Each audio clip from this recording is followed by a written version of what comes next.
যেখানে গত মাসে একটি ওয়েব সিরিজের জন্য একজন ছোট পর্দার অভিনেত্রীর নাম প্রকাশ করা হয়েছিল, সেখানে মাস ঘুরতেই নায়িকা পরিবর্তন।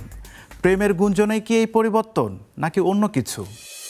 খবর প্রকাশ হয়েছিল ব্ল্যাক মানিতে অভিনয় করবেন ছোট পর্দার অভিনেত্রী তানজিন তিশা।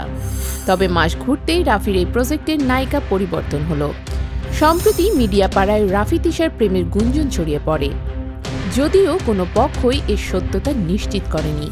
তবে সে গুঞ্জনের পরে ব্ল্যাক মানি ওয়েব সিরিজের নায়িকা পরিবর্তনের কথা জানা গেল। 5 অক্টোবর শনিবার বিকেলে সংবাদ সম্মেলনে বিষয়টি নিশ্চিত করেছেন রায়হান রাফি নিজেই। এ সময় তার সঙ্গে উপস্থিত ছিলেন নায়িকা পূজা চেরি। যদিও গণমাধ্যমে তিশার প্রসঙ্গে রাফি বলেছেন এটি স্রেফ গুজব। গুজব নাকি সত্য সে ধোঁয়াশা না কাটতে কাটতেই রাফির সাবেক প্রেমিকা চিত্রনায়িকা তমা মির্জা তার ভেরিফাইড ফেসবুক আইডিতে একটি স্টোরি দেন। সেখানে ক্যাপশনে তমা লিখেছেন, যে চিটার সে সবসময় চিটার। মজার ছলে বলেছেন, মারো কাছা দাও দৌড়, ভুলেও পেছনে তাকায় না।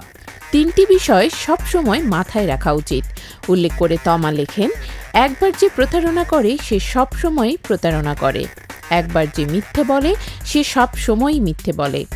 অভিনেত্রী আরও লিখেছেন, যদি কেউ তোমার হৃদয় ও বিশ্বাস ভাঙে সেটা তার ভুল, কিন্তু তুমি যদি সেই ব্যক্তিকে বিশ্বাস করে আবারও জায়গা দাও এবং ভালোবাসো তাহলে সেটা হবে তোমার ভুল। তাহলে কি করতে হবে?